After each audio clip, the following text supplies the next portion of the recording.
నమస్తే, నేను విజయ్. ఇటీవల జరుగుతున్నటువంటి కొన్ని సంఘటనలు నిజంగా ఒకప్పుడు కుటుంబ వ్యవస్థ అంటే చాలా బలంగా ఉండేది. అన్నదమ్ములు, తోటికోడలు ఎంతో అన్యోన్యంగా ఉండేవాళ్ళు. కానీ ఇప్పుడు అదే ఒక పిన్ని తోటికోడలు కొడుకు తనకు పోటీగా, తన బిడ్డకు పోటీగా మారుతున్నాడని చివరకు యాసిడ్ తాగిచ్చేటువంటి పరిస్థితి దిగజారిపోయింది. నిజంగా అసలు ఏమవుతుంది ఈ కుటుంబ వ్యవస్థ? ప్రస్తుతం ఆ అబ్బాయి హాస్పిటల్లో చికిత్స పొందుతున్నాడు, ఐసీయూలో ఉన్నాడు. వీటి గురించి డిస్కస్ చేద్దాం. ఇలాంటి వాళ్ళకి అసలు ఎలాంటి శిక్షలు వేయాలి, అసలు మానవ సంబంధాలు ఎందుకు ఇంత దారుణంగా దిగజారిపోతున్నాయి? మనతో పాటున్నారు సీనియర్ హైకోర్టు అడ్వకేట్ పూజారి నాగేశ్వరరావు గారు. సార్ నమస్తే. నమస్తే సార్, నిజంగా ఈ వార్త వింటుంటే 4 సంవత్సరాల అబ్బాయికి యాసిడ్ తాగించడం, అది కూడా పిన్ని వరుస అయినటువంటి మహిళ, ఎటువైపు పోతుంది సార్ ఈ సమాజం? నేను చాలా సందర్భాల్లో చెప్పిన ఎందుకంటే ప్రతి ఒక్కరు ఎవరి కాళ్ళు నేను సేఫ్గా ఉన్నా అనుకొని కుటుంబ వ్యవస్థ మీద దృష్టి పెట్టడం లేదు. ఇప్పుడు కూడా భారతదేశంలో కుటుంబ వ్యవస్థ అనేది క్షీణించిపోయింది కంప్లీట్గా.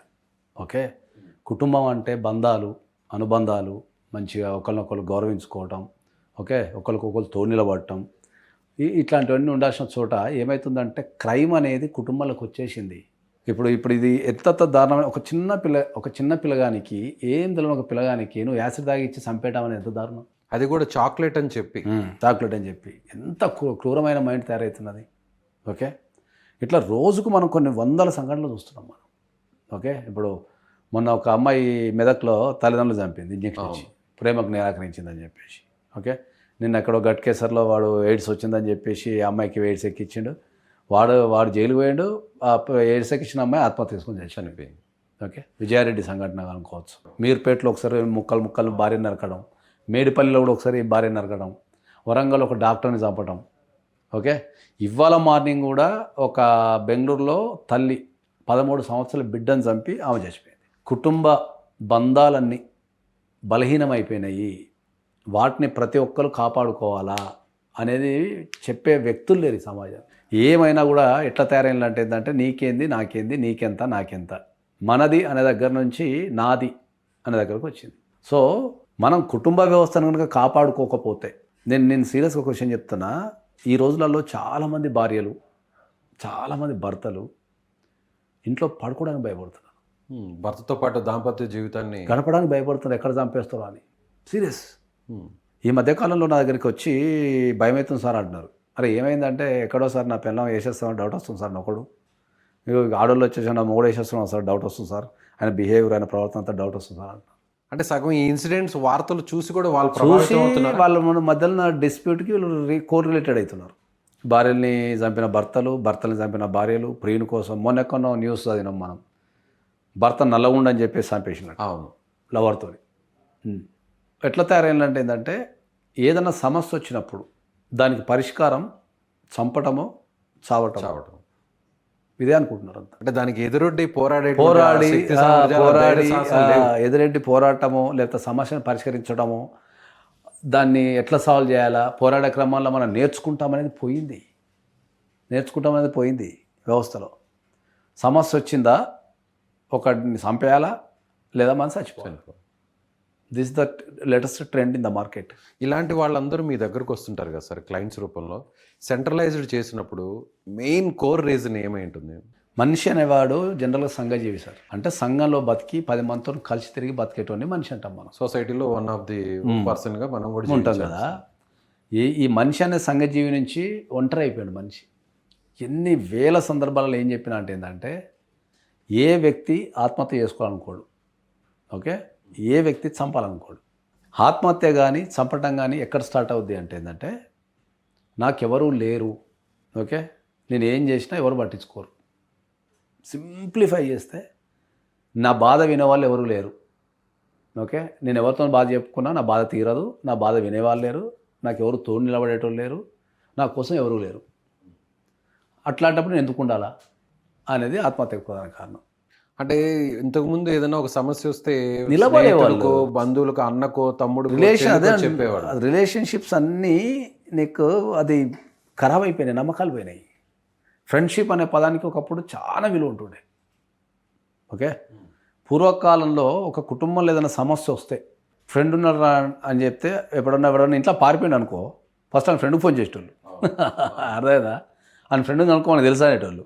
ఓకే, వాడు ఎలాంటి చెప్పాలంటే వాడి ఫ్రెండ్స్ చూడమనేటోళ్ళు. ఆ ఫ్రెండ్ని చూస్తే వీడు ఎలాంటి వాడు తెలిసిపోద్ది, ఆ ఫ్రెండ్షిప్లో ఉన్న వాళ్ళని బట్టి అర్థమవుతుంది. తర్వాత ఎక్కడ లేని ఒక గొప్పతనం ఫ్రెండ్షిప్కి ఏముంటుంది అంటే ఏంటంటే, ఫ్రెండ్షిప్ చేసేటప్పుడు మనం కులాన్ని కానీ మతాన్ని కానీ వాళ్ళ స్థాయిని కానీ డబ్బు కానీ లేకపోతే ఇవన్నీ చూడం మనం. వాడు చూడకుండా ఫ్రెండ్షిప్ చేస్తాము. ఆ ఫ్రెండ్షిప్ని ఇంట్లో ఆమోదించేటోళ్ళు. అర్థమైందా? అంటే ఫ్రెండ్షిప్కి అంత వాల్యూ ఉండేది. ఎవరన్నా మనం ఒకరిని తీసుకెళ్ళి వీడు నా ఫ్రెండు అని చెప్తే ఇర్రెస్పెక్టివ్ ఆఫ్ ద సిచ్యువేషను, వాళ్ళ క్యాస్ట్ కావచ్చు, వాళ్ళ గుణం కావచ్చు, లేకపోతే ఇంకేదైనా సరే వాళ్ళు యాక్సెప్ట్ చేస్తారు కుటుంబాలలో. అతను కూడా ఒక మన ఫ్యామిలీ మెంబర్లకి యాక్సెప్ట్ చేసేటాడు. వాళ్ళకి ఫ్యామిలీ మెంబర్లో కంటే ఎక్కువ వాల్యూ ఇచ్చేటాడు, ప్రయారిటీ ఇచ్చేటాడు. ఇప్పుడున్న సమాజంలో ఫ్రెండ్షిప్ అంటే మోసం చేయటము, అవసరానికి వాడుకోవడం. ఓకే, నిలబడేటోళ్ళు ఎవరు లేరు గట్టిగా. ఒక ఫ్రెండ్షిప్ కోసం త్యాగాలు చేసి నిలబెట్టేవాళ్ళు చాలా రేర్ అయిపోయింది. అది ఫ్రెండ్షిపే కావచ్చు, అన్నదమ్ములే కావచ్చు, అక్క చెల్లెలే కావచ్చు, కుటుంబ సభ్యులే కావచ్చు. ఒక వ్యక్తి కోసం నిలబడటము, ఒక వ్యక్తి కోసం పోరాటము, లేకపోతే ఒక వ్యక్తి కోసం ఆలోచించడము, ఒక వ్యక్తిని గౌరవించడం అనేది తగ్గిపోయి బంధాలల్లో కమర్షియాలిటీ పెరిగిపోయింది. ఓకే, పిల్లల్ని పెంచినప్పుడు ఏం చేయాలి మనం? పిల్లలకు విలువలు నేర్పుతూ పెంచాలి. పిల్లలకి ఎట్లా పెంచుతున్నారు ఇప్పుడు? అయితే అది చేస్తున్నాం. అది చేయటమే కాదు, వాళ్ళని మనీ యంత్రాల కింద తయారు చేస్తున్నాం మనం. డబ్బు సంపాదించే యంత్రాల కింద వాళ్ళని తయారు చేస్తున్నాం మనం. ఓకే, నువ్వు చదువు ఉరుకు, ఇది అవుతుంది, ఇది వస్తుంది, అది అవుతుంది అంటే ఇది అవుతుంది అదంట, ఓ పక్కింటోడు అది చేస్తున్నాడు, ఇది చేస్తున్నాడు, ఇట్లా కంపారిజను వాళ్ళని మనీ యంత్రాలు. వాళ్ళలో ఉన్న ఒక సృజనాత్మకని బయట తీయటము, లేకపోతే వాళ్ళకి ఒక ఫ్రీడమ్ ఇచ్చేసి వాళ్ళకి నచ్చిన పని చేయించడం చేస్తానులే మనం. నేను చాలామందితో స్టూడెంట్స్తో మాట్లాడుతుంటా కదా, ఒక 50% ఆఫ్ ద యూత్ తల్లిదండ్రుల కోరికలే వాళ్ళ మీద రుద్దేస్తున్నారు. నువ్వు ఇదైతే అది అవుతావు, వీనికి ఇంట్రెస్ట్ ఉందా లేదా చూస్తాం లేరు. వీళ్ళే డిసైడ్ చేసేస్తారు, నువ్వు ఇంజనీరింగ్ చదువు, నువ్వు మెడిసిన్ చదువు, లేకపోతే నువ్వు అదిగా ఇది కానీ. వీనికి ఇంకోటి ఉంటుంది, వీడు భయానికి చెప్పలేకపోతావు. లక్షలు ఖర్చు పెట్టి స్కూల్లో చదివించినామని.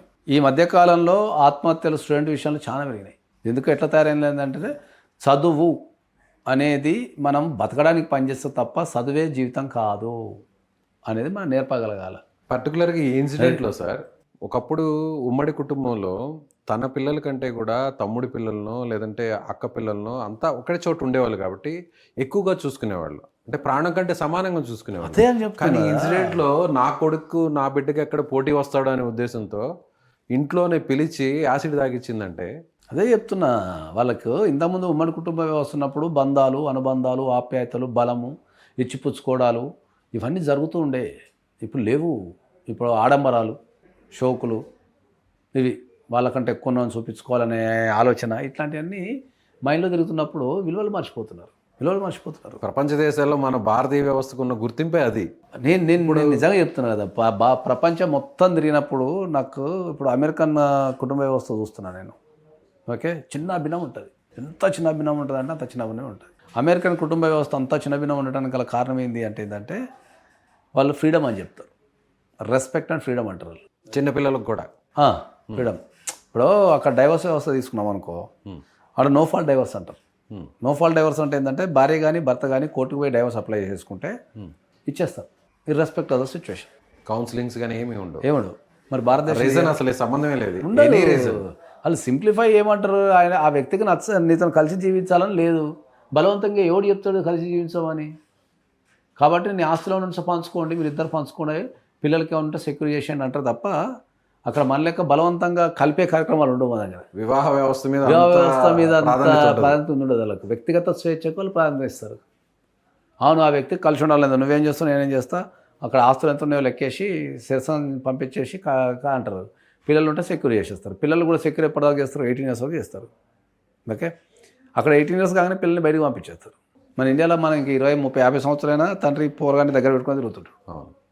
అంటే సెక్యూరిటీ, పిల్లల మీద ఉన్న ప్రేమ, సెక్యూరిటీ. మనకి 50 సంవత్సరాలైనా కూడా మన పిల్లల్ని వాళ్ళు ఈవెన్ మేజర్ అయ్యి పిల్లల్ని కంటున్నా కూడా మళ్ళీ మన తల్లిదండ్రుల పెత్తనమే ఉంటుంటుంది ఇంకా ఎక్కువ. ఓకే, కాబట్టి మనం ఏం చెప్తామంటే ఏంటంటే ఎప్పుడైనా సరే కుటుంబాలు అనేటివి గట్టి ఉంటేనే, కుటుంబం అనేది గట్టి ఉంటేనే సమాజం గట్టిగా ఉంటుంది, సమాజం గట్టిగా ఉంటేనే దేశం గట్టిగా ఉంటుంది. ఇవన్నీ ఇంటర్కనెక్టెడ్. అందరూ మన దేశంలో ఉన్న రకరకాల సమస్యల మీద మాట్లాడుతున్నాం, కానీ మన ఇంట్లో ఏం జరుగుతుందో మన ఇంటి సమస్య గురించి మాట్లాడలేకపోతున్నాం. క్రైమ్ విపరీతంగా పెరిగింది కుటుంబాలలో.